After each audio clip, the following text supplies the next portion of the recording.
Reka rero tubasuhuze mwe mwese mudahwema kudukurikira turizera ko mumeze neza.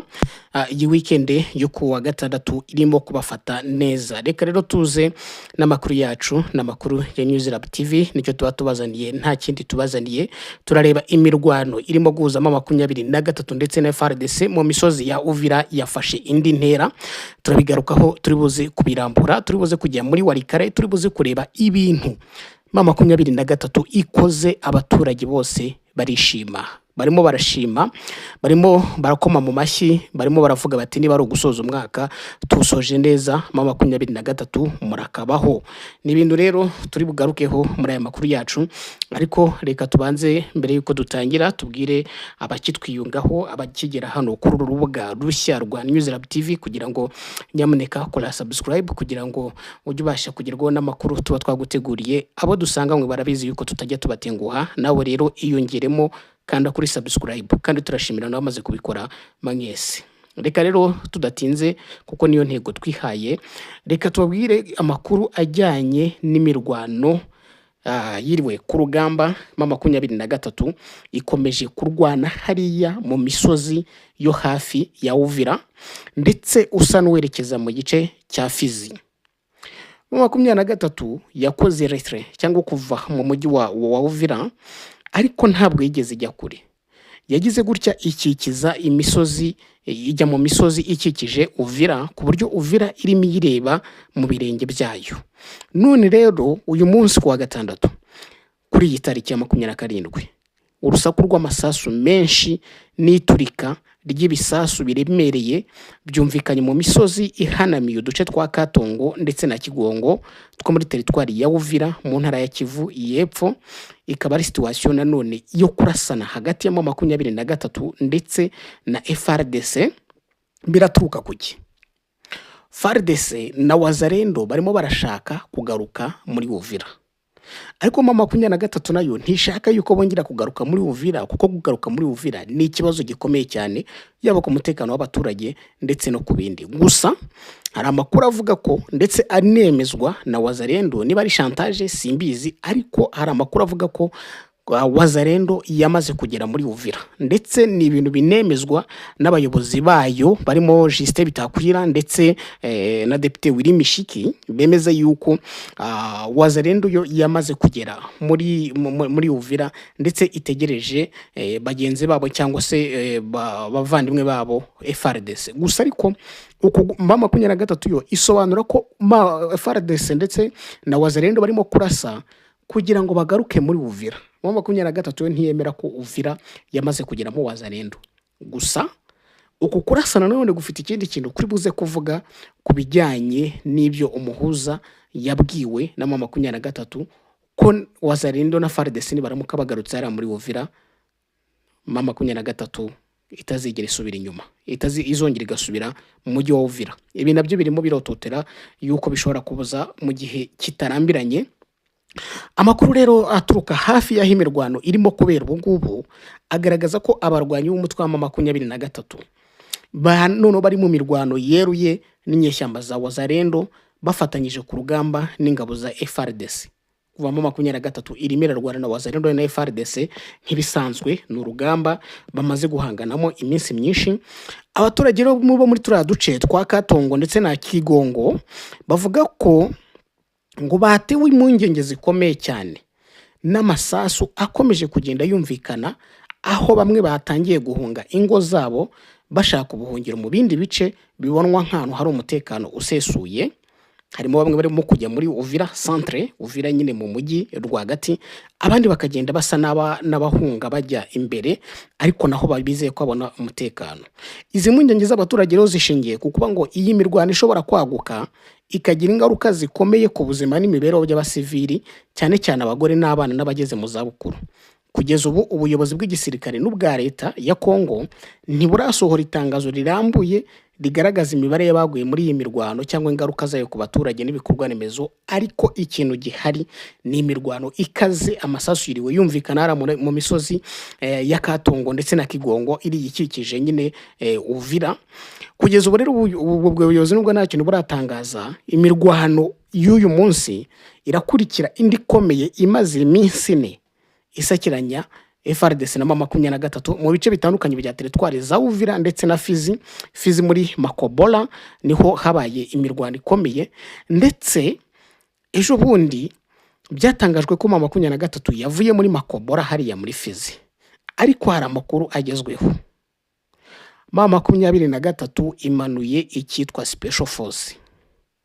Iyo Special Force ejo bundi nibwo nababwiraga nti nyamara birashoboka ko M23 gukora gusa naho isohoka muri Makobola ya mbere na Makobola ya kabiri itarwanye, birashoboka ko bwari uburyo bwo kugira ngo ishyire ibirindiro hari hafi ku kiyaga cya Tanganyika, none biyifashe kurwana ariko ikontorora ikiyaga kugira ngo ataza kugira adu yataza kubaturuka inyuma, akaba yasa naho abaciyemo kabiri, bamwe bagasigara muri Makobola abandi bagasigara mu misozi ya Uvira, noneho we ari magenzura ikiyaga cya Tanganyika. M23 ibanza gushaka uburyo igenzura ikiyaga cya Tanganyika, ariko none n'imisozi irimo niko bakoze, basubiye inyuma muri Makobola kuko ngo bavuyemo nta mirwano ibaye habe na mikeya, bo bisubiza inyuma baragenda bagaruka mu misozi ya Uvira bava muri Makobola. FARDC na Wazalendo baraserebuye, Wazalendo zigaragara muri Makobola ndetse zivuga twamwirukanye, aduyi twamwirukanye ntabwo akirimo hano, ariko amakuru agezweho M23 imanuye Special Force irimo ngirakora ibitangaza, irimo irakora ibitangaza, irimo irakubita yicariye, irimo irahana FARDC hariya ndetse na coalition yayo Wazalendo nyuma yo gukora operation. M23 ikoze operation ikomeye muri Makobola ndetse n'ahitwa Swima. Ni ukuvuga ngo rero ubu ngubu nyuma yo gukora iyo operation irimo irica bikomeye aduyi FARDC Wazalendo basize ubuzima, ntago wabona uko bavuga, ntibagira umubare. Makobola na Swima M23 ihakoze operation y'amagasa yayindi iteye ibigo bidasanzwe, ku buryo ubu ngubu noneho M23 irimo irerekeza muri Baraka ubu ngubu niho noneho situation irimo kugenda yerekeza aha. Baraka rero niba mwibuka ku makuru twabanje kuvuga, niho FARDC yazanye abasirikare ibakuye za Kisangani na za Karemi, iragenda ibashyira Baraka. N'abasirikare baje mu bwato n'abandi baza mu ndege ndetse ngo bari kumwe n'abacancuru. Aha Baraka hari bazi ikomeye cyane, ndetse binavugwa ko n'indege ejo zarashe ubwato bwa M23 mu kiyaga cya Tanganyika ndetse na ziraskoye ariho zahagurutse zituruka. M23 rongera irashaka kwavansa ikagenda ikajya Baraka igasenya ibyo birindiro biri Baraka birimo kuyizengereza. Nicyo kintu irimo gushaka gukora, ku buryo uyu munsi operation yabaye yari njyana muntu. M23 yakoze operation iteye ubwoba ku buryo abantu bo muri Makobola bumiwe, baravuga batamangaba ntago nibo sibo twabonaga ejo bundi basubira inyuma. Abaturage baravuga ngo twababonye ngo bahetse ibikapu byabo ngo arimo gusubira muri Uvira, ariko uyu munsi bakoze operation y'amagasa hariya muri Makobola ndetse n'ahitwa Swima, bari nako imirwano igiye gukomeza yerekeza Baraka. Umuriro rero ushobora kwaka mu minsi mike, umuriro ushobora kwaka. Ayo niyo makuru yarahari kuri nuza ku kibuga cy'imirwano. Mbere ko tugera kuri ya nkuru nziza cyane abaturage bakomye mu mashyi, bakomera mu mashyi M23, reka tubanze turebe none abaturage bo muri Warikare nabo ntabwo twabasiga. Abaturage bo muri Warikare bahagarariye abandi muri teritwari nyine ya Warikare, igice cyoborwa n'ingabo za FARDC, kuko hari ayoborwa na FARDC hari n'ayoborwa na M23. Abo baturage bahabwiye M23 bati nyamuneka wakombozi abacunguzi muze mudutabare mukora ibishoboka byose mufata aka gace kabakibarizwa mu biganza bya FARDC, kuko mwaba mudukijije ibitero bya FDL ndetse na Wazalendo batumereye nabi. N'abaturage bari gutakamba. Nitangazo rero basohoye abahagarara abaturage bo muri Warikare bagaragaza ko barambiwe urugomo n'ibitero bya FDL, Wazalendo namwe mu basirikare ba FARDC babagabaho ibitero bakabica, abandi bakabambura, bakabiba, bakabasahura. Basabye rero M23 gukomeza kwigarurira ibindi bice bigenzurwa na guverinoma ya Kongo hagamijwe kubohora abaturage b'abasivili bari guhohoterwa hariya muri Walikale. M23 yatangaje ko Walikale yabayindiriye FDL na Wazalendo, abo ngabo bakaba ngo ari kujujubya abaturage bafatanyije kandi bashyigikiwe na bamwe bo muri FRDC.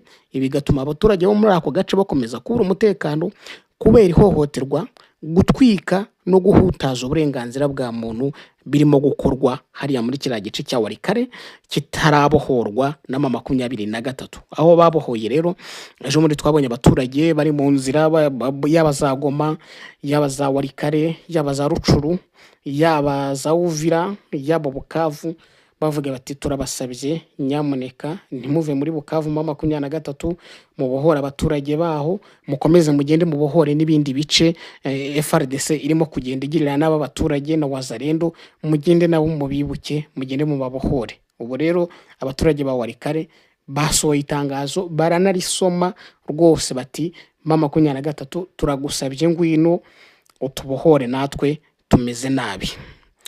Reka rero munyemerere dusoreze kuri ya nkuru nziza cyane i Bukavu. Bukavu abaturage barabyinnye, Bukavu rwose abaturage barabyinnye, babyinira M23 kubera icyemezo ifashe icyemezo cyiza cyane, kubera ko abaturage ngo bari bagowe cyane n'imisoro yashyizweho na leta ya Kongo. Kugeza ubu ngubu 60% by'imisoro yose yaririho muri Bukavu M23 yikuyeho. No kuvuga ngo inkuru yuzuye M23 ikuyeho imisoro, ubwoko bw'imisoro 311 kuri 536 yari ihari. Ni ukuvuga ngo mu misoro 536 yari ihari, M23 ikuyeho imisoro ingana na 311. Ni ukuvuga ngo 60% byose by'imisoro iyikuyeho aho iyobora. Ni ukuvuga ngo intego ihari ni ukoroshya uwo mutwaro waruremereye abaturage w'imisoro, ndetse no kwimakaza cyangwa no gukomeza imiyoborere myiza. Ni ukuvuga ngo rero kugeza ubu ngubu igishushanyo cy'uko imisoro igiye kuzajya itangwa cyangwa iteye kikaba cyamaze gushyikirizwa guverineri. Ni imisoro rero yakuweho. Guverineri Patrick Busubwangi warawo muri Kivu y'Amajyepfo ku ruhande rwa M23, mu by'ukuri yashimye akazi gakomeye kakozwe n'impuguke mu bijyanye no kunoza iyi misoro, ndetse no kwirinda yuko yaba umutwaro ku baturage. Avuga ko iki ari ikintu cyiza cyane, ndetse ari na kimwe mu byo bifuje gukora kugira ngo iyi misoro igabanuke, umuturage abeho neza yisanzuye adafite umutwaro ukomeye. Sekreteri umunyamabanga wa M23 Benjamin Mbonimpa yashimangiye ko ubu ari ubushake bukomeye bwa M23 bwo gushaka gushyiraho ubukungu bukomeye, ariko nanone bunyuze mu mucyo, apana gusoresha serivisi nyinshi cyane cyangwa n'ibindi bintu. Ati ibyo ngibyo ntabwo dushaka gusoresha kuva hejuru kugenda kugera ku isahane, ntabwo tubishaka. Dushaka ko abaturage babaho batekanye, batuje, basore, ariko none bitabaremereye, ndetse n'imisoro imwe n'imwe igende igabanuka. Nicyo M23 ikoze. Abaturage rero bishimye, bakoma mu mashyi, baravuga bati harakabaho ubuyobozi bwa M23 budutuye uyu mutwaro w'imisoro myinshi twari dufite. Yari imisoro myinshi cyane yariremereye abaturage. Abaturage rero barishima, ariko ku rundi ruhande hari abavuga bati nyamuneka mukoze iki kintu, ariko nimunagerageze mukureho ibintu byo kuba Wazalendo bakigarurira cyangwa basubira muri Uvira. Urebye rero mu bindi bice birimo imirwano bisa naho byatuje cyangwa nta kintu kinini cyagiye kibaho. Ariko noneho muri Uvira uyu munsi, muri Uvira hanabaye ikintu bita Sarongo, habaye umuganda wasukuye ahantu hanini cyane. Abaturage bose bakaba bakomeje kwishimira ibyo bikorwa byagiye bikorwa hariya by'umuganda, kuko ngo no kwimakaza isuku. Umuganda rero wanabaye no mu bindi bice bitandukanye, gusa Goma ngo umuganda ntiwabaye neza nk'uko byari biteganyijwe. Ariko ikintu gihari nuko mu bindi bice bya za Bukavu n'ahandi hose uyu muganda wabaye kandi witabiriwe n'abaturage batandukanye. Reka rero tubashimire tuze kongera gusubira mu makuru ataha.